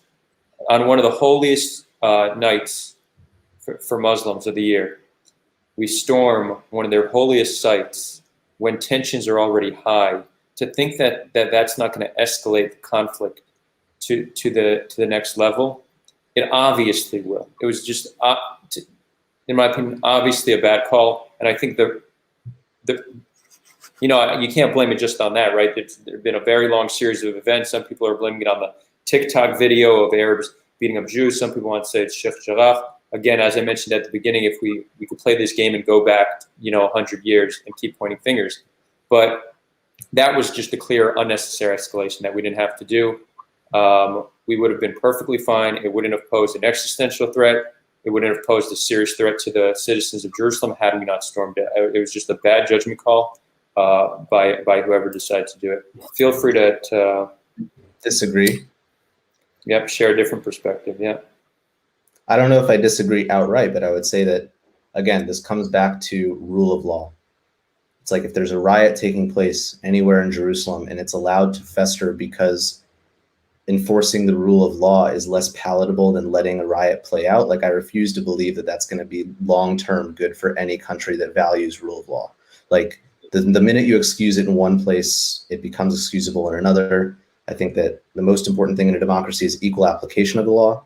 And, that's not to say that like heavy-handed tactics weren't used. Like obviously they were, right? There's smart ways to go about it and ways that are less smart to go about it for sure. But I think that if you have something brewing, the police have a responsibility to step in. Maybe there needs to be a different approach to policing on the Temple Mount, like a different doctrine completely from the rest of the country, but there needs to be some kind of enforcement presence there that isn't just left up to the mob. So I hear you, and it's clear that you have a very principled worldview, and this is working within your principles, and I appreciate that. I do think, though, that rule of law, there can, should, and actually is flexibility in how we follow rule of law. So, for example, collateral damage is something we can take into consideration. We would do it in, for example, a hostage situation, right? If someone is holding a hostage, they're breaking the law, but that doesn't mean you just storm in and try to get them, because in doing so, the hostage may be killed. So that's like a clear example of flexibility when it comes to rule of law, and I think we need to take certain instances on a case-by-case basis, and we should have understood that things are very heated. Storming Al-Aqsa with stun grenades and gas, like that's not what we needed to do at that moment. Again, hot take. There's sorry, everyone who enjoyed me before is gonna totally. We're all about this with honesty, perspective, like good faith. It's fine. It's fine to offend people. We're doing our best. Yeah. I don't even think it's an issue of offending. I think that the example when you're dealing with human life and preservation of human life, that's obviously like, it's not a good basis of comparison, because it's obvious, which side you have to take on when you put that as the anecdote that we're analyzing. Stun grenades and tear gas are bad. They evoke very visceral and very valence, emotions in people. They have an effect that when they are captured on camera, reverberates thousands of miles, and it's a big deal to choose to use those tools. However, we've seen photographs of stockpiles of rocks, stockpiles of fireworks. It's not uncommon that when we say like a riot on the Temple Mount or at Al-Aqsa, it's not like we all know what that means. And to pretend that there isn't, threat to life and limb in those riots is sort of ignoring reality a little bit. Again, I think that the methodology of policing on the Temple Mount is what needs to be changed, not the fact that policing the Temple Mount, by Israel is some kind of aggression against the entire Ummah. I refuse to believe that. I think that most Muslims have a proper sense of humanity and respect for members of other Abrahamic faiths, that they understand the emotional connection that other people have to this site. And like they wouldn't want, like maybe the the exclusivity of the theologies is something that really needs to be tackled first, but I don't know.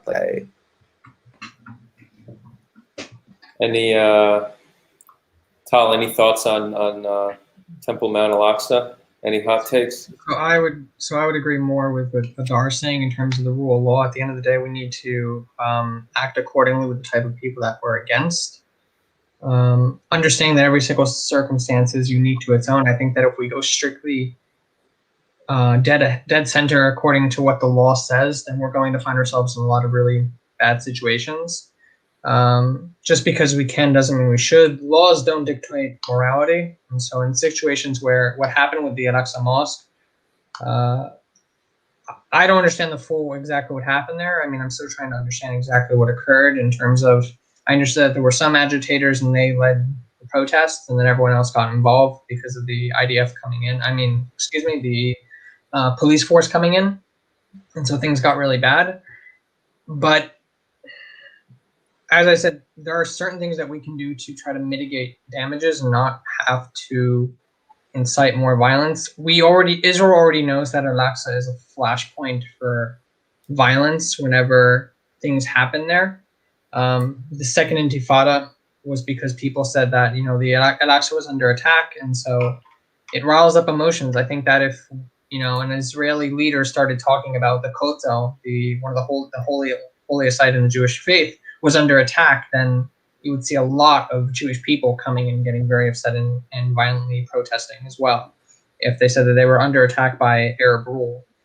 And so we have to act accordingly and understand that it's not worth it to send in we can try to mitigate it afterwards. I think that to an extent, of course, if people are starting to get killed, then it doesn't matter, you have to do something, or people are actually getting hurt. The question is, were people actually, if we could have simply just tried to, it's not a great take, but if we had removed, maybe if there were, I don't understand what exactly started the riots, why they started rioting. Were they rioting against the police or Jewish protesters, Jewish people who were just trying to pray on the Temple Mount as well?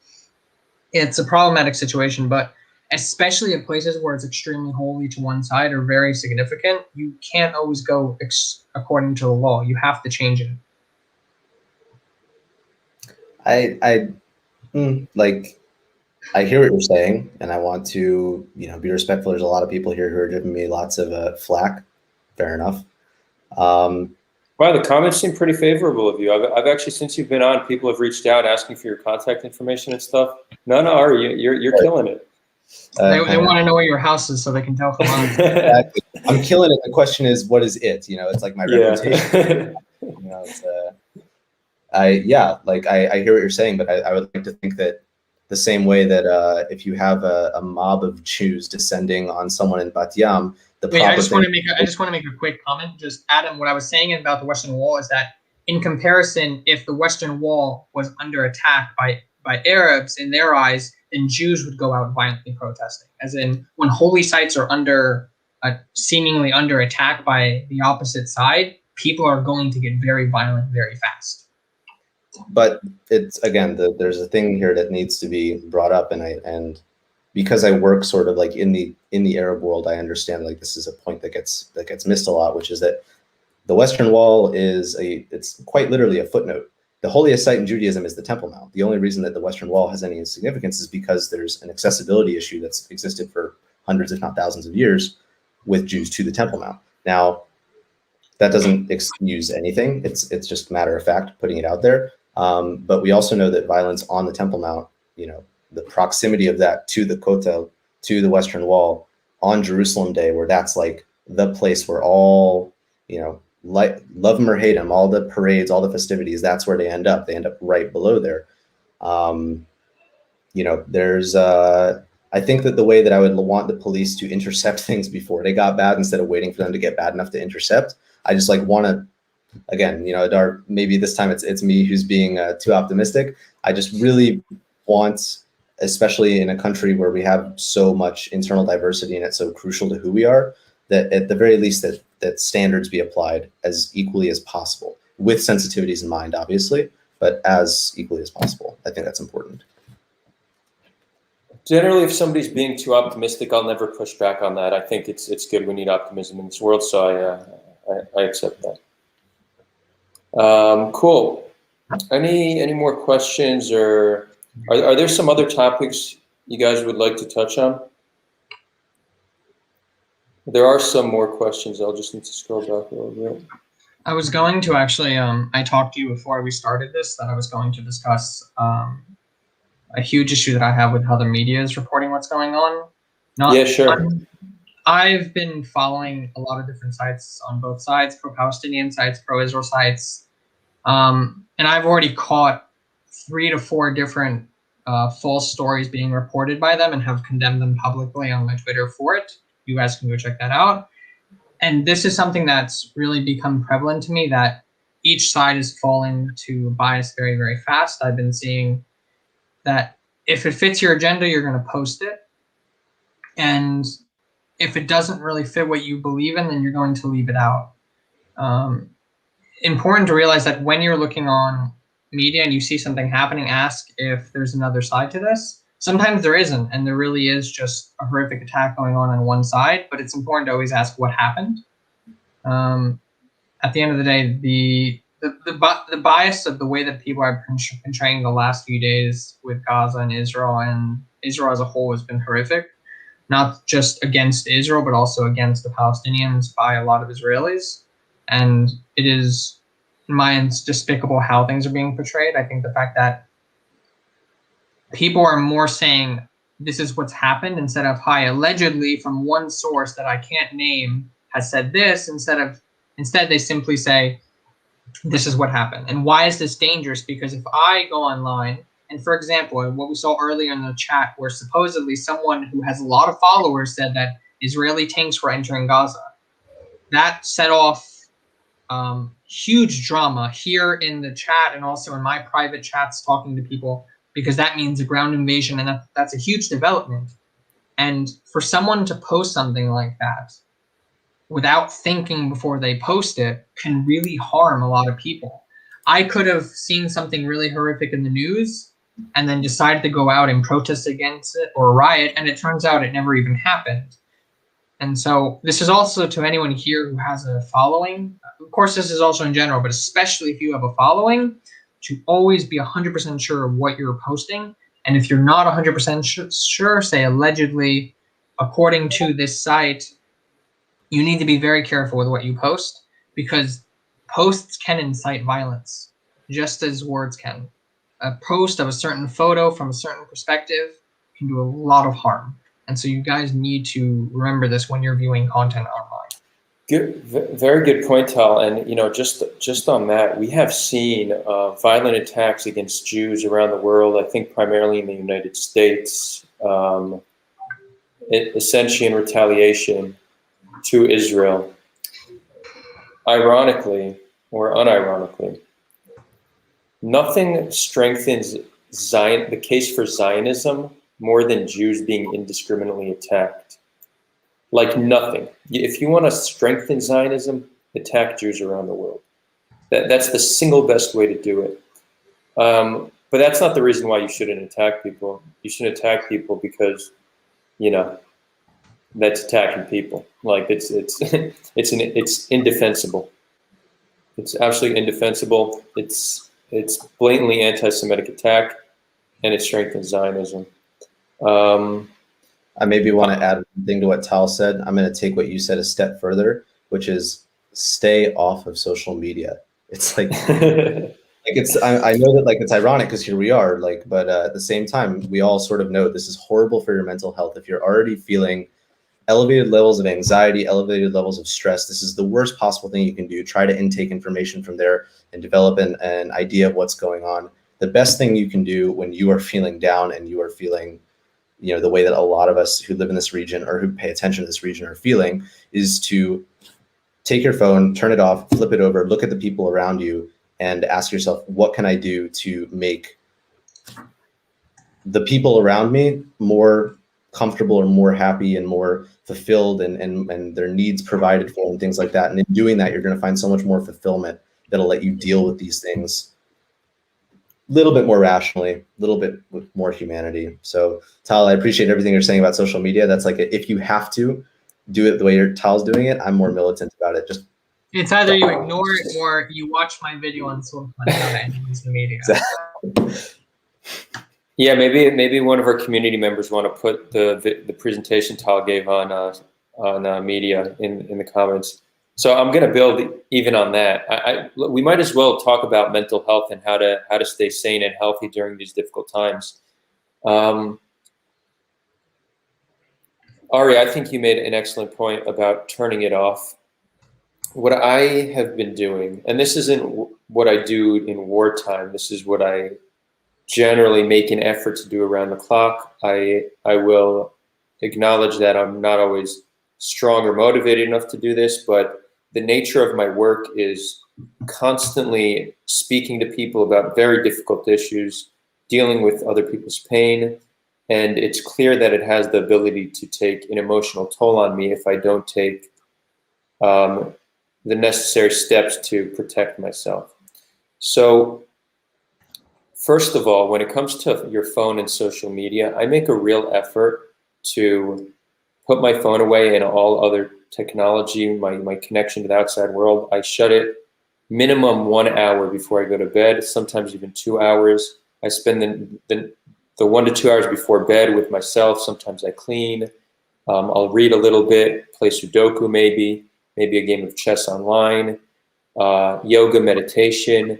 Clear your mind. You give yourself that time to just be with yourself, where you're not engaging with people and drama and gossip and everything going on in the world.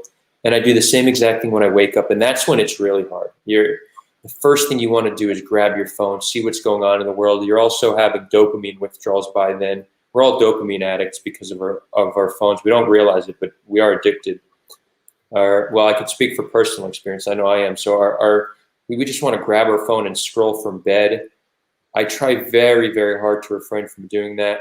I'll wake up. I'll check that I don't have any like emergency messages or calls, but I won't check any social media. I then go outside for a walk. I'll exercise. I'll take at least 45 minutes to an hour before I touch my phone. And then I start my day. And giving yourself that in the morning and at night is so beneficial to mental health. Obviously, it's easier said than done. In addition to that, make an effort to exercise. Exercise is so good. Try to get into some kind of meditation or mindfulness technique. Also understand that your emotions do not make any situation better generally, right? So us being sad, like if we could detach ourselves from what's happening, it's almost like we should, empathy should be like a faucet that we could turn on and off. Empathy is one of the single most important things that we can have as individuals. We need more empathy in this world. But if we're sulking because of the pain of humanity all the time, that is us taking on unnecessary pain, and our pain isn't doing anything Adar, to I'm help going to it. cut you off for a second. There was just rockets fired from Lebanon. That's confirmed. Interesting. I'm 20-minute drive from Lebanon. Didn't hear anything, so I guess it went right over me. According to so some close. unconfirmed reports, it was fired from Palestinian southern Lebanon and not Hezbollah, but I don't really understand how that can be true. Okay. I would be shocked if Hezbollah did that. I don't see them getting involved. No. Interesting. Okay. Never Interesting. Fortunately. Did we see where they shot, where they landed? Yeah, it says where they shot. One sec, I got the report. They hit. One second. In Shlomi settlement. in Israel's northern Galilee. They didn't I'm say in what. West. I'm in Western Galilee. Interesting. I didn't hear anything. Thank you for that. So yeah, just where we were about mental health, empathy being extremely important, but we need to understand that our pain can't heal others' pains. So it's important to be able to detach yourself from all the turmoil going on in the world and understand that your happiness and your well-being does not need to be dependent on what is happening outside of your own inner space. And this is something that is, again, easier said than done, but practice makes perfect. I see a comment that I'll relate to. Thone Chow goes, the Antichrist will come soon and make false peace and security. Jesus Christ is the only way. Can I get an amen? The reason I brought this up is just because having a belief system can sometimes help your well-being, being part of a greater cause, believing in something. It doesn't need to be religion, but being part of something greater generally helps human well-being. Ari, Tal, feel free to chime in on this. I was just going to give an update on the report. 3 of the rockets fell into the sea. It was fired from Palestinians, and the Lebanese security forces arrested 2 Palestinians who fired it. Interesting. Good on them. Adar, to pick up on that last point that you made about having something to hold on to, that is exactly, looping back to the beginning, Daniel Bartal, ethos of conflict, the things that we cling to during conflict to cope, like it's that. Like, so just cling to something, be aware of what it is you're clinging to, and more importantly, be aware of what the other side is clinging to as well. In terms of mental health tips, the best I can offer is some advice that I've been offering to people in Israel. I'm assuming, Tal, that also because you're located in the center, that the last 48 hours have been eventful for you as well in terms of seeking shelter and sirens and things like that. The first incoming rockets that we had 2 nights ago, I believe. At 6 p.m. Yeah, exactly. The first rockets toward the center, originally they said 6 p.m. and then they moved it to 8 p.m. I remember because at 6 p.m. I was in the gym and I was like, well, this is going to be interesting. I have nowhere to, I guess I'm going to hold up a plate and pretend to be Captain America or something. But no, then they moved it to 8 p.m. I came home, told my roommates, or 9 p.m. in one of those. I told my roommates, like, hey, in a half hour, expect this. Didn't really help. We went down to the bomb shelter in my building, and there were some people that I didn't recognize, and there was a girl who was shaking pretty intensely, and to which I, maybe in poor taste, tried to add some levity and was like, first time, huh? It's surreal. It's a little surreal, but like, what can you do? In terms of mental health tips that I've given people, it's primarily one, don't run. Don't, when your body is going to react to things, like if you hear a siren, your heart rate is going to elevate, your respiratory rate is going to elevate. These are natural responses. Like, the situation is not normal, but it is okay to be not normal in the situation, right? Once you understand that that is what is happening with your body, you need to get control over those things and not let them control you. The minute that your respiratory rate and your heart rate go up and you decide to sprint to a bomb shelter, you're taking shallow breaths, your decision-making is all out of whack. That's how you make mistakes. That's how people fall on the way to bomb shelters. This is something that's just generally true for how to handle a crisis. And again, the big thing that I would recommend is that if you find yourself in a situation where you're really, whether it's you're in Israel and it's incoming rockets, or you're in Gaza and you're dealing with everything going on around you, which I can picture what that sounds and feels like a little bit. And the best thing that you can do in that situation is find a way to invest yourself in others, because the more that you sink into yourself, the more that you think about what might happen to you, to your body, to your family, the worse that you're going to be in that situation, the worse decisions you're going to make in that situation, and the more you're going to affect negatively the other people who are in that situation with you. If you're going to a bomb shelter, bring playing cards, we started bringing booze, a reason to interact with the other people there instead of sitting there silently waiting for booms.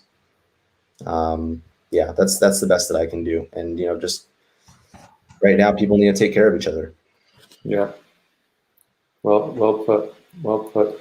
I just read that the rockets were shot into the water, so there were no three sirens. rockets were fired into the water, and the 2 Palestinians were arrested by. That's not worth getting arrested for. You might as well, like, you know.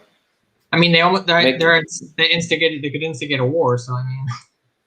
No, yeah, but they should have been arrested. But if they're already going to get arrested, they should have made it count. In their perspective, you know.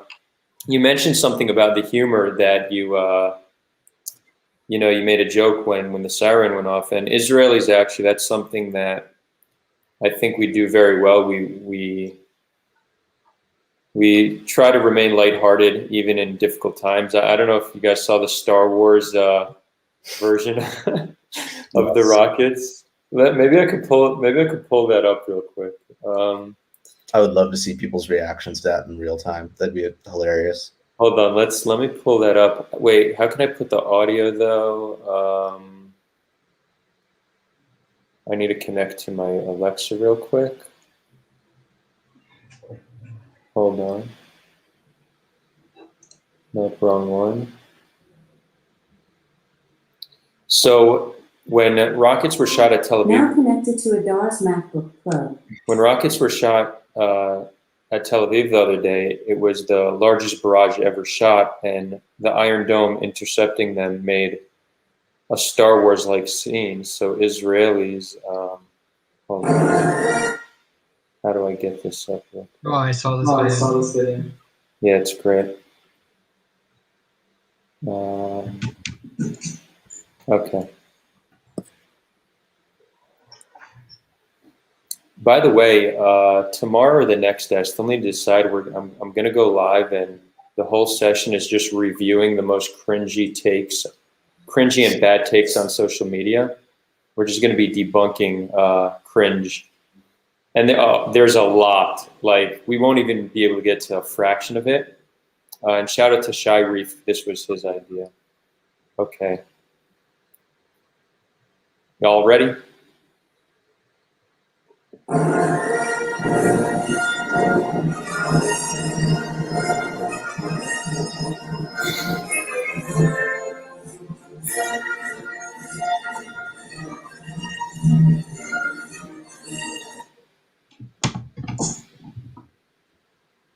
Yeah, so it's funny. It's funny.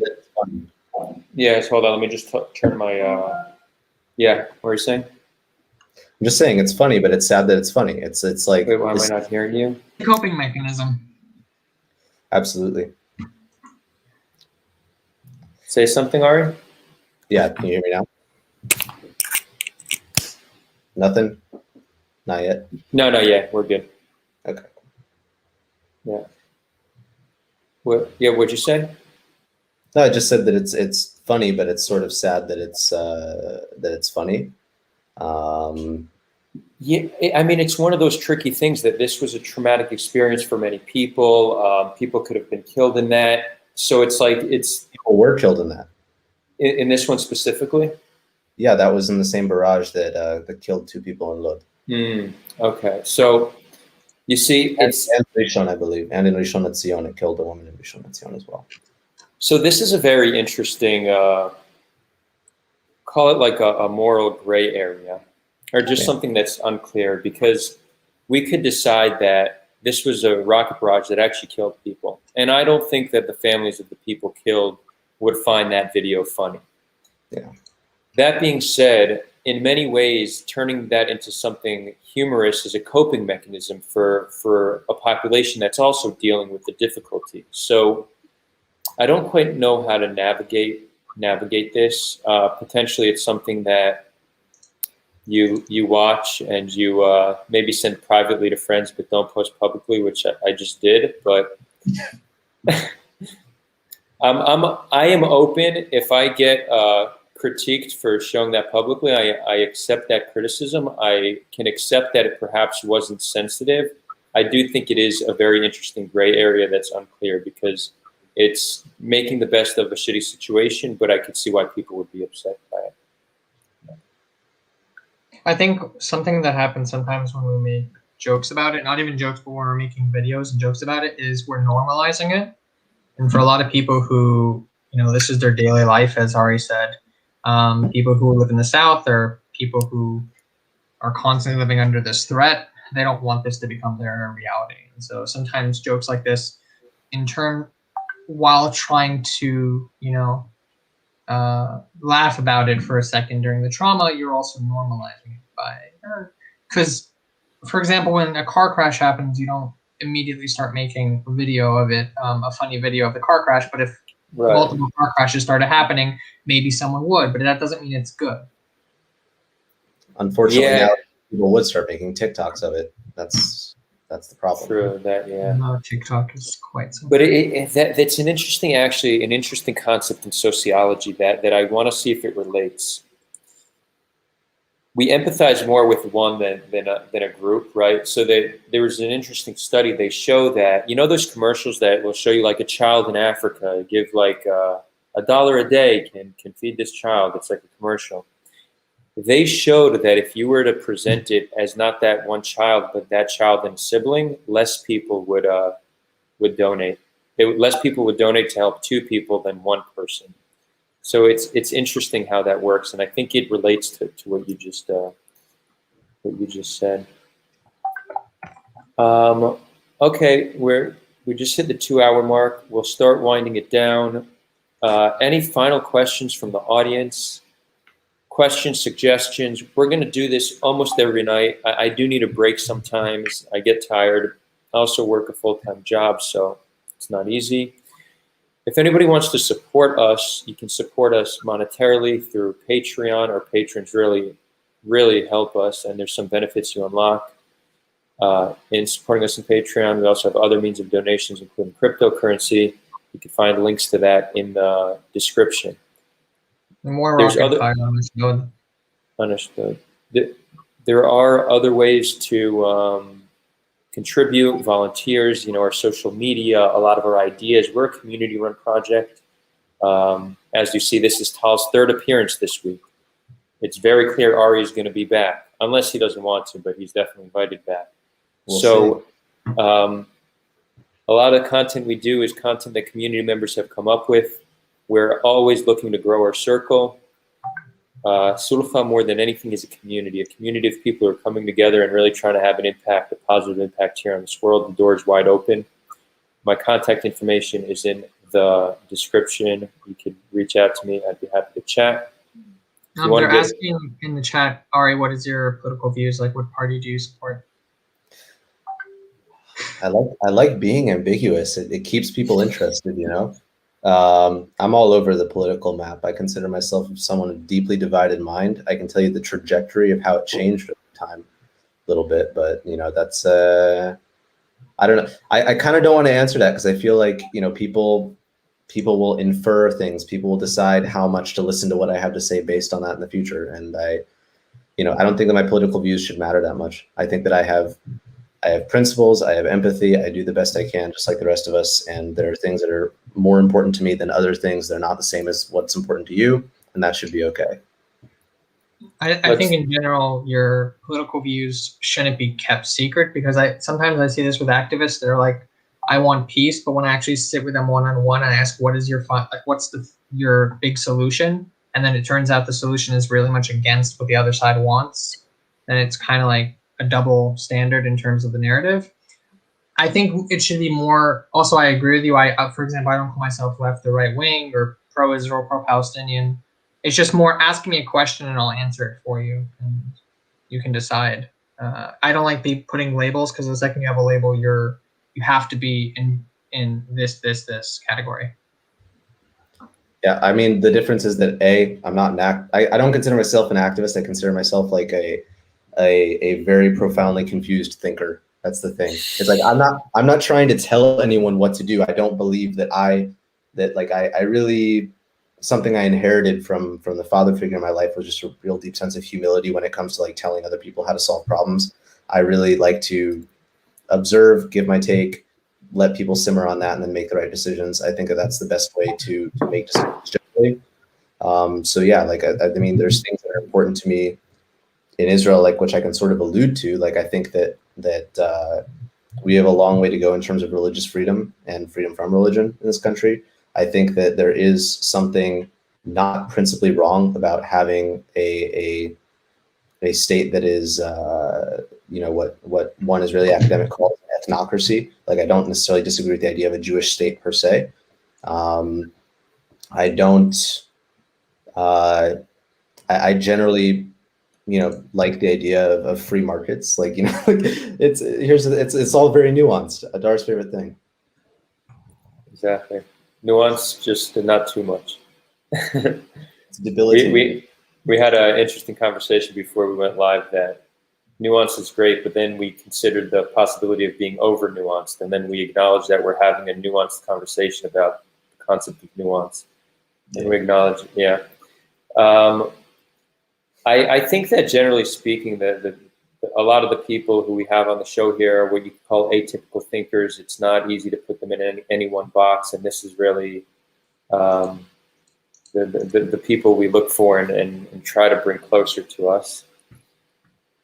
People have asked how they could reach both Tal and Ari. Because these have kind of been last minute and spontaneous, I don't have that in the description. Although I will put that in the description, so anyone who's not watching this live, you can check down in the description and you can see it there. Can somebody, do you guys want to give your contact in the chat? Sure. Like, how can people, Ari, how can people reach you? Oh gosh. Yeah, I saw someone ask for Twitter. I'm on Twitter, but like I never use it. It's honestly not worth it. I guess probably just email, but I'll give that to you afterwards and you can post it. Yeah, sure. Whoever wants to reach out to Ari, you can message me and I'll. I mean, for this one time only, I'll manage your inbound requests. Sorry, but afterwards we're gonna have to find a better solution. Yeah, I don't want my social media. Essentially, you can easily find me just from my name, but my Twitter. Probably Twitter is the best place right now, considering that's where I am most of the time in regard to this recent conflict. Just Tal Hagin, the Twitter handle, and that's it. Or just speak to me from the Sulha Discord. Awesome. Feel free. Someone's saying, okay, I love these comments. In a year, there will be no Israel. So there's like a 99.999% chance that you're wrong. But not only are you wrong, you're just not helping anybody. Like, it's all this does is inflame Israelis. It makes them less empathetic towards the Palestinian cause. Your contribution to the dialogue is net negative. You're better off just staying home, keeping to yourself, and observing. I think a good example of this is just real quick, Palestinians deserve better friends than you. Okay. Mm-hmm. I think, if you're going to advocate for the destruction of the state of Israel, which in turn calls for the genocide of everyone in Israel, or vice versa, if you're saying against Gaza or the Palestinian people, then you can hold that belief, but don't get upset when you get bombed, basically, either from Twitter or physically. In terms of, if you have a belief and you hold the belief of a genocidal belief, then you're going to be in turn given the same treatment. It's an important, why am I saying that? It's not in terms of a threat, is that you shouldn't expect, for example, someone who calls for the genocide of Israeli or Palestinian civilians can't then cry wolf when people are calling for the genocide of their people. I think at the end of the day, we shouldn't be calling for the genocide of any people, and that we should be trying to find solutions for this conflict, because what you just did is you're advocating for more harm. You're advocating for more kids to die. And I don't think that's what anyone in this chat mostly wants. So our friend who said that is actually now trying to give more nuance on his position. He's saying he's not advocating for genocide. He's just that people will flee the country because we're headed to civil war. That's still a very large leap in logical conclusion. Like, most likely that's not, and when I say most likely, like, that's not where this civil war is going to lead. There's one comment he also made just now, which is Israel's state can't function in a region like this. We've been thinking the same thing for about 70 some odd years. Lo and behold, we wake up each day, we're still here, and yeah, we deal with the consequences of that, I guess. Yeah. Yeah, and Tal, you brought up a good point about, like, people contribute to like equal rhetoric on the other side. So that whole camp of Palestine doesn't exist is a mirror image of the Israel doesn't exist camp, and they fuel each other. That's what they don't understand. And interestingly enough, it's those camps that hate each other the most, but really they're the most similar. And I'm even sure, maybe I'm taking a little leap there, but I'm sure like something about their like brain chemistry, you could see that there's an alignment in like how people reach certain conclusions. So the most extremes in each population are probably the most similar, like on a biological level as well. It's also environmental, of course, but you know, nature, nurture, so a little bit of both. Let's see. Somebody said we should have Miko Pellet on, Vargas or whatever. What's your name? So I don't want to botch your name. I apologize. Marvin Vargas. Yeah, so Miko was meant to be on the show, but he canceled last minute. We'll reach back out to him. We'll get him on. We like to get some of those like out there fringe voices. I just spoke to, what's his name? Ilan Pape. Shout out to Mona who made that connection. We have contact with Norman Finkelstein. So we have a lot of interesting figures we're going to bring on the show in the next few months. What we need is actually good recommendations, good suggestions for who they should debate. Like, who would you love to see Norman Finkelstein debate? What's a dream matchup for Norman Finkelstein? Himself. I would love to have all these people steel man the other side's arguments in their presentations. That'd be amazing. That's interesting. You know, I was thinking of maybe we find some difference between Noam Chomsky and Norman, and we have a Noam-Norm debate. That'd be interesting. All right, your connection is getting yeah, your connection's I'll take the hint. No, what is it? Maybe your hotspot. All right, we'll wrap it up. Do either of you have final thoughts you want to share before we go? All right. A little on the spot. Yeah, I think that the most important thing to just keep in mind is that most of the time, when you can attribute malevolence to people, there's another explanation. It never comes down to one variable. It never comes down to one way of looking at things. Try to be a human. That's what we need. Awesome. Amen. Well said.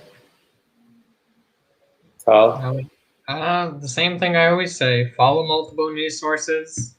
And don't believe anything you just hear right away in the news channels. Not everyone has the full story right away. And understand that what you post or what you share can incite violence as well. Amen. That's it. What I will tell the people of the world, whoever's watching, thank you so much for joining us. We're going to continue to do this. Remember, we are very much a community project, so don't hesitate to reach out. And now more than ever, we need peacemakers in this world. We need people working to connect between one another, not contributing to the inflammatory rhetoric, not contributing to the one-sided narratives. We need more people who are having these conversations, working to bring people to the table. And it's something that everybody here can do. So, you know, join us on this mission, friends.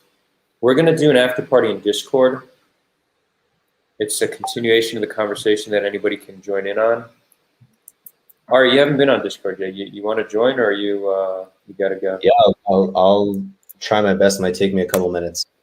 Okay, all good. So I dropped the link in the chat. You join the Discord on the left-hand side. You'll see Lounge. Click on Lounge. You'll be connected. And stay safe, everybody. Much love from the Holy Land. Everyone stay safe.